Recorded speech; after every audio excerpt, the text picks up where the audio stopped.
All right. Piggybacking off that a little bit, I like the expression that the pace of change will never be slower than it is today, which is a little bit scary. And it makes me think about the story, for me, having teenage kids, about remembering when I was learning to drive. And I remember an instructor saying, don't look, 5 feet in front of you, look towards the horizon, and you'll be able to drive straighter towards that.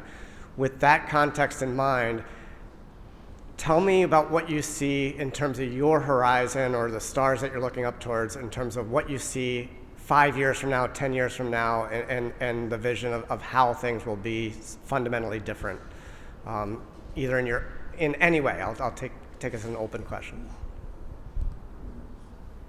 Well, Matt, good question, right? I think... Marketing for my company, I want to hear this. So 5 years from now, I think that our company specifically, we should be redefining the entire industry that we exist in. There is so much opportunity. Think about the phones. How many, 5 years ago, 10 years ago, we operated completely differently, right? That has not changed. 5 years from now and 10 years from now, we need to evolve. We need to cut through noise and do things differently. I think looking at the horizon is great. I think that looking up at the stars is better. I think figuring out really where that longer term vision and how you can differentiate and cut through noise and be the first. So one of the things in the prep notes were 3 words to describe what you need to be a good leader or innovator. And I think speed, I think courage, and I think there's a lot. The third words are always hard to put a cap on it, but failure. So again, changing something bigger than you could possibly imagine that's in front of you today is what I would like to see happen in 5 years. I like that.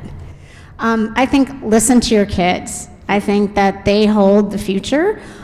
So we operate in a space that is very Gen Z focused, and they surprise us all the time. I mean, really think about it.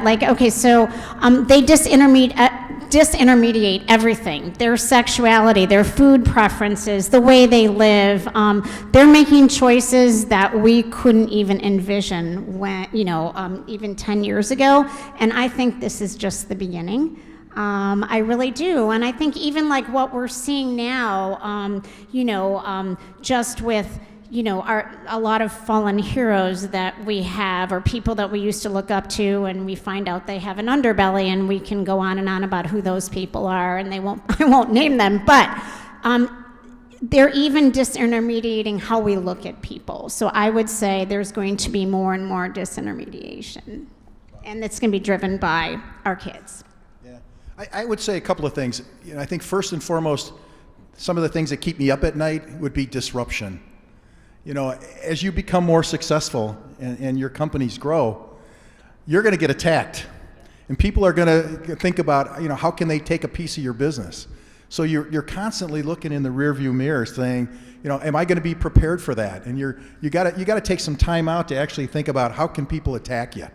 And then what can you do to actually circumvent that and be prepared for it?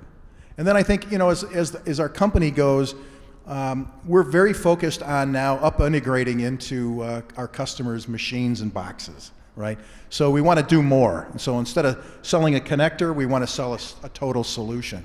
We're probably 10 to 15% in solutions. In 5 years, we probably want to be 50 to 60% solutions, which are bigger ticket items, higher value for our customers.